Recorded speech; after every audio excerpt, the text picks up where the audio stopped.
coalition aid, so that the parties will tie up together for a fixed term for at least 5 years, in order not to waste that time, money and effort to vote for the coalition party. Okay. All right. Going forward in the future. Okay, just that question, eh? Okay, let me see. Sorry, just now you said before the migrant workers. Yeah, just does it mean that DAP contest against party? Yeah, does it mean that? Okay, I'll answer that first before I forget. So, so it depends whether you do pre-election coalition or post-election coalition. It depends. So if it's a pre-election coalition, then you go to the people saying, this is going to be our coalition, and this is going to be what we're going to, our manifesto, and of course then you won't contest against each other. But if it's a post-election coalition, then you contest against each other first, and you see who wins, and then you form a coalition. So I'm not here to say which is better, but I'm just saying these are the different ways of doing it. So for example, in Germany it's post-coalition, so they don't contest as a coalition, they contest against each other. But this is possible when you have proportional representation.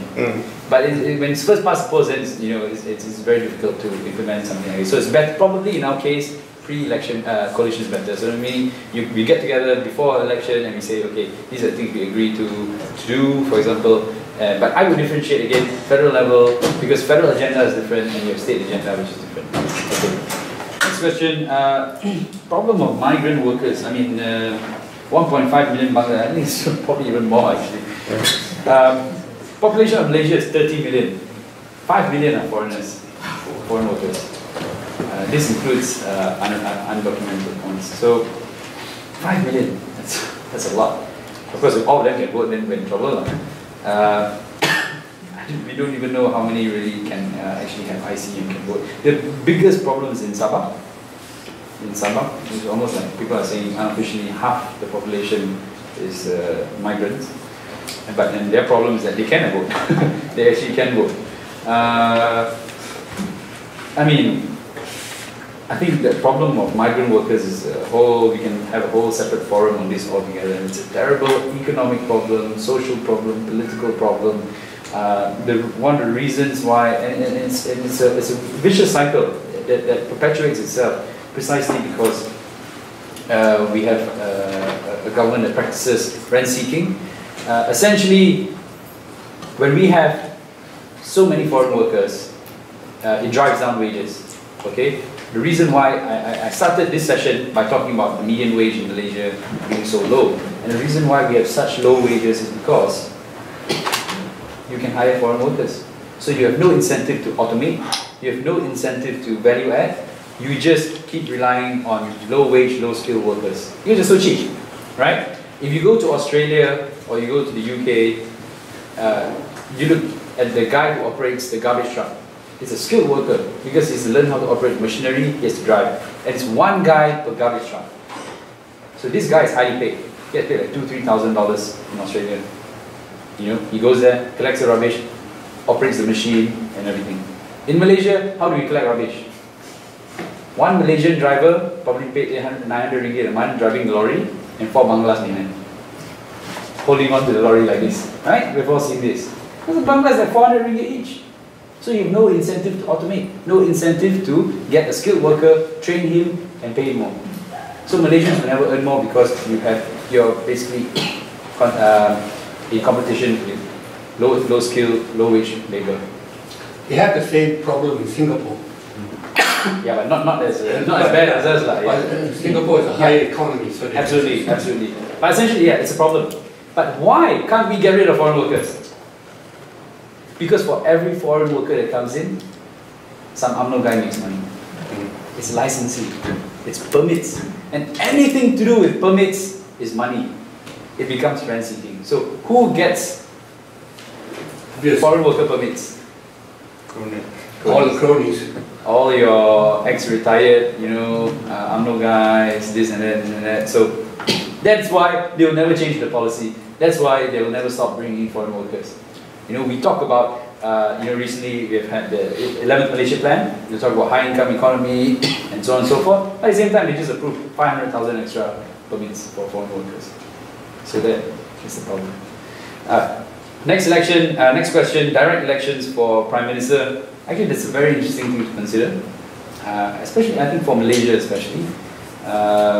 It would also make impeachment possible. So right now, the problem is, even though Najib, right, he's been implicated in so many scandals, not just now, I mean, even previously before, we talked about Al-Tanti's murder, he was implicated in an indirect way, the submarine commission, and of course going back further as well. But now, 1MDB, and the latest revelations about money, billions of ringgit going into his personal bank account, which he has not actually denied. So, but we have no way of getting rid of Najib. What has UMNO just announced? Postponement of the party election by 18 months. That means there won't be an UMNO election until 2018. So even if everyone doesn't like Najib, there's no way to get rid of him. There is no process. There's no process because he controls UMNO. And essentially, because we're Westminster, meaning change of leader can only happen within the party. There's no actual impeachment process. But by having directly elected Prime Minister, then this kind of process would be possible. So something to think about. I mean, it's not really about. Is there any country in the world that's got a directly elected Prime Minister to come up actually realistically? Either you can have a presidential system like USA or the Westminster model. You can't have a directly elected Prime Minister. Is there any country? Anywhere in the world? Name me one. You can be the first. Name me one. Well, I've heard this argument before. No, correct. But these are just labeling, isn't it? And why must we follow any? I think that forget about the label of Prime Minister. Exactly. America is essentially. It's essentially labeling. Yeah. Essentially labeling, because in other countries, in many countries, the president is also head of state. So it's a completely different arrangement. Here we have the king and so on and so forth. But again, it's labeling. I mean, we don't want to call. Germany doesn't call their prime minister, right? They call it chancellor. It's just names. And if we want to have, for example, an elected prime minister or premier, that's completely up to us. And of course, in order to do that, you've got to change the constitution and so on. But I'm just saying, as an idea, I don't think it's something. I mean, I think it's something that we can talk about. I'm not saying that we should throw it out the window. Is it practical? And would it be probable in Malaysia? Probably less so. But I just want to say we don't have to follow any other country. There's nothing wrong to have our own system, so I'm just saying out there. But yeah, it's also probably not very plausible in that sense, but not impossible. And I always believe that as long as it's not impossible, then it's killing me. There's one more question to answer. Would we be willing to impose a law to make sort of fixed coalitions? I think the problem in trying to set everything in stone is that then you have this again problems of its own. I think when it comes to things like this, more political arrangements, that it should be more flexible. And if you do something that people don't like, let the people take it out on you, and let the people punish you for it. So if for example, we break the coalition or we do something that's against the coalition contract, and then we screw the whole thing up, then we should be punished electorally by the people. And I think that's the mechanism for addressing this. So I don't think we actually need a law for that. Yes, Ben. Will you take a question on education? Sure, education. You think we have to go back to single stream schools? That is getting rid of Tamil schools, Malay schools and Chinese schools. And every Malaysian goes to the same school. I think that's a mistake we made in Malaysia, where we had separate Malay Chinese schools and there was no integration among races. Because I remember when I went to school, in the 4x4 relay team, we had a Malay, a Bai, me, a Tamil and a Chinese. And our opponents were always Malay college. So is there any chance we will ever see integrated school in Malaysia? Okay. Can I follow up? Yeah. What is PAP's policy on education? Because I seem to be getting sort of mixed messages either from one thing or from others. Is there a national policy that you can sell to us and say, okay, this is the policy that you're selling? And another point is, I want to know from PAP what are the policies on for example, education or on social welfare or economics compared to PKR. So at least we can sort of buy into, so what are you selling? What is so different from you from PKR, for example? Okay. Any other questions? So what is the ideological difference between the DAP and the other? Okay. Correct. Next. On education, I mean, what is preventing English being introduced to run parallel with Bahasa? Simply because, I mean, we are turning out students who once they leave university, schools or whatever, they don't have access to knowledge, they don't have access to research, they can't open up their mind simply because of the language issue. Yeah. Okay. I'll answer before we get too many. Yeah, we'll have another round. Okay. English.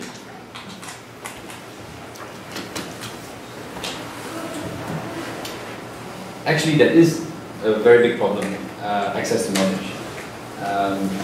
And it's very strange. Some of you may know this. I raised it in Parliament a year ago, or maybe more than that. That there are many books that are perfectly, you can buy them, you can read them, you can get them in the libraries and bookstores in Malaysia, which are in English, but their Malay translations are banned by the Home Ministry. I'll give you an example. Evolution of Species by Charles Darwin. You can walk into Kinokuniya and you can buy the book. You can walk into the library and you can read the book in English. But the Malay translation is banned by the Home Ministry. Buku terlarang. If you go to the website, it's a banned book. Doesn't make any sense, right? What's their reason? That's a good question. So I asked them in Parliament, what's the reason for banning a book only in one language? And the reason was because it would threaten the Aqidah of the Muslims. So wait a minute, if the Muslim reads in English, he's fine, but if he reads it in Malay, he's gone case. Obviously they couldn't answer that. But that's what's happening in Malaysia right now. It's, I don't know, it's almost, some kind of language apartheid as well, and it's ridiculous because they are insulting the Malays. Completely insulting the Malays. And that is essentially why, if you were a Malay speaker, Malay reader exclusively, you have no access to knowledge. It's not insulting though, it's a government propaganda tool to keep the Malays stupid forever. Yeah. Which is insulting to the Malays, yes. I agree with you. It's meant to keep the Malays stupid. But there you go, right? There you go. It's where are the enlightened Malays? Number or are there none? Well, quite a few of them in London right now.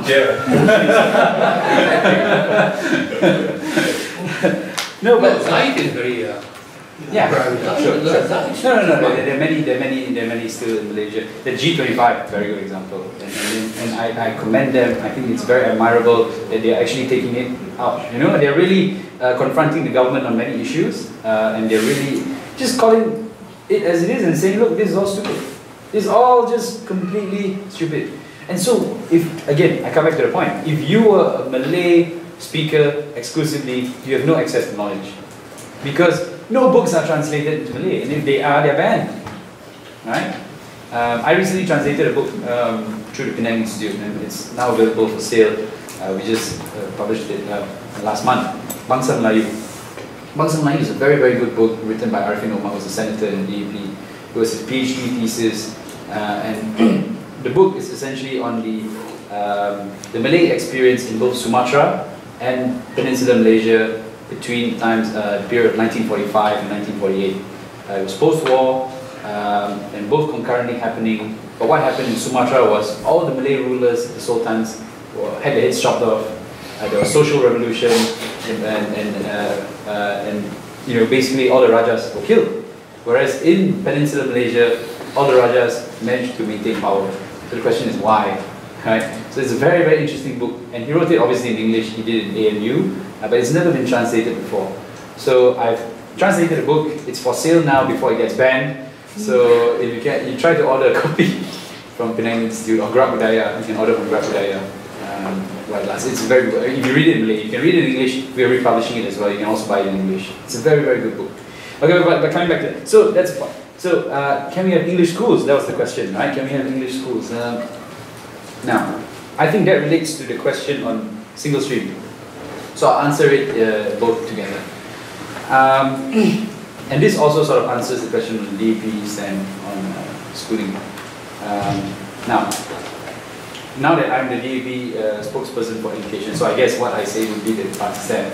So too bad if other people have other views.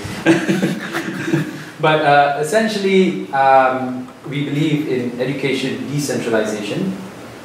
One of the problems, and this has been identified also by the World Bank and UNESCO when they did a review of Malaysian education system in the last few years, is that our education system is too centralized.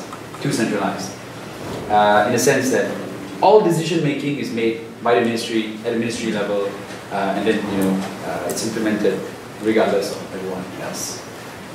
Usually, even in the UK and many European countries, education is decentralized. It's usually controlled by the state or even the local government, or a mixture of federal and state. So in Germany, it's a mixture. In the UK, you have this, sort of smaller level boards. They make very important decisions on schools, and schools have a lot of autonomy. In Malaysia, a headmaster cannot fire a teacher. So if you're a headmaster and you have a teacher who doesn't work, this teacher is terrible. He comes to class every day on time, but he doesn't teach anything. He's just really useless. You cannot do anything to him. A teacher only leaves a school in Malaysia by 2 ways. They request for a transfer, or they get promoted. There's only 2 ways a teacher can move from a school in Malaysia. Then how does that even make sense? Whereas if you want schools to be competitive, in the UK, you hire the principal, the state. You have, the government, the governing board. You have the school board, which is made out of the school, the community. They appoint the headmaster. So we give you the mandate. Headmaster appoints the teachers, right? But here it's centralized. So you have the service, the teaching service, controlled by the ministry. So they send the teachers. You get teachers, they send teachers, and there's nothing you can do to change it. So that's why our schools are uncompetitive. So recently they've started doing this Sekolah Bestari, Sekolah Berprestasi Tinggi. Then the better the school does, then they give them slightly more autonomy. But autonomy really only in spending money, not in hiring, not in firing, and not in many other aspects. Only in spending money. So it's still not enough of reform. What reforms happened in Finland, in all these high-performing countries today, in the UK as well. Tony Blair introduced a lot of reforms when he became Prime Minister in 1997. And in many other countries in the world as well, which has really increased their education outcome, is really evolving education decisions to lower levels. You should have a mix. Not every decision should be made at school or district level, but there needs to be more decision making in order to have more competition and so on. So, coming to the point on language. Now, we believe in education decentralization. So that means we believe schools should have autonomy, and schools should be run by the community. Okay? So, or at the state level, with a lot of decision making done by the school board. Now, if the community has a huge stake in the school and in how the school is run, then I think the community should decide what language of instruction that school should be having. So, take for example SKBD. SKBD as it is, Sekolah Kebangsaan Bukit Damansara, as it is already really an English-speaking school. My friend sends his kids to that school. It's the #1 school in our country, and even the assembly is done bilingually.